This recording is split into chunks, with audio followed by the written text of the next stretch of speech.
अस्सलामु अलैकुम वरहमतुल्लाह। नाज़रीन देखें, आज भी कुछ मौज़ू हैं हमारे पास जिसमें डस्ट एलर्जी, ये आजकल को गंदम की कटाई का मौसम है, इसमें बड़ी तकलीफ़ दे एक एलर्जी हो जाती है। ये क्योंकि मिट्टी वगैरह बहुत ज़्यादा होती है फ़िज़ा के अंदर, तो सांस वाले जो मरीज़ हैं बेचारे बहुत तंग हैं। अंदर भी अपना गहरे अंदर जाके उधर भी सोए रहें, अपना नाक भी बंद रखें, मास्क भी चढ़ाएं नाक पर, फिर भी एलर्जी जो है कहीं ना कहीं उनको परेशान करती रहती है। तो ऐसी डस्ट एलर्जी के लिए बहुत ही बुज़ुर्गों ने बेहतरीन रहनुमाई दी है। फ़ौरन जो है मसला अल्लाह पाक हल फरमाते हैं। अगर ये जो शरबत हम बताएंगे 3 माह तक इसको इस्तेमाल कर ले जाए तो मुश्किल ही अल्लाह पाक आसानी कर देते हैं इंशाअल्लाह।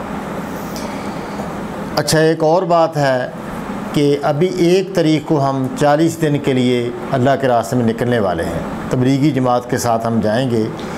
1 तारीख को यकम जो आने वाली है, मसलन यकम मई, तो सुबह हम इंशाअल्लाह यकम मई के निकल जाएंगे। तो तश्कील हमारी है खैबर एजेंसी में।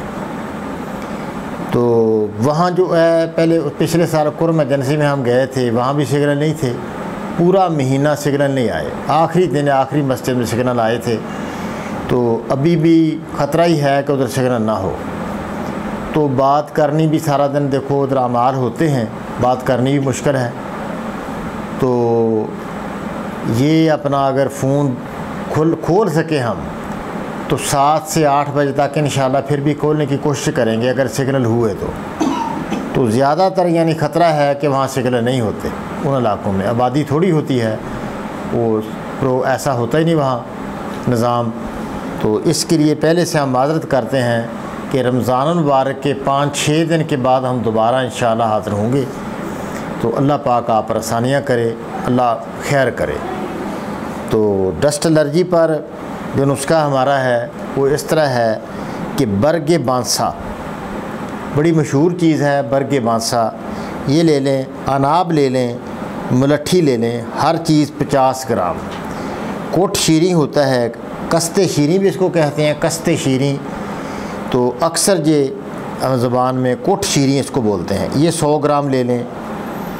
अच्छा, इसको थोड़ा कोफ्ता बेख्ता करके दादर करके रात को 1 किलो पानी में भिगो दें, सुबह इसको आग पर रखें। जब आधा रह जाए तो ये पुन के चीज़ें बाहर कर दें। उस आधे पानी में जो रह गया, बाकी उबाल कर रह गया, इसमें 3 पाव चीनी डाल लें। तो ये फिर शरबत बना लें। जब यानी बनाने का जो तरीका है, कैसे उसको गिराएं नीचे, जब मोती बन जाए, बिखरे ना वो, तो ये शरबत का बेहतरीन कवाम बन जाता है। तो इस तरह बना के इसमें 3 चम्मच आपने पानी में हल करके, नीम गर्म पानी में हल करके सुबह दोपहर शाम इस्तेमाल करें, फ़ौरी फ़ायदा हो जाता है। दूसरा ये है कि इसी चीज़ का जो मैंने बताया है कि बरगे बांसा, अनाब मलट्ठी 50-50 ग्राम, कोट शीरी 100 ग्राम, इसको बरीक कर लें। आधा पौने चमचे से वक्ती भी आप एक कहवा बना लें, 1 प्याली पानी हो, उसमें खूब उबालें, मीठा वगैरह डाल के उसको कहवे की तरह यानी चाय की तरह पी लें। फ़ौरन आपका सांस जो है जैसे इंजेक्शन लग गया, फ़ौरी तौर पर सांस खुल जाता है।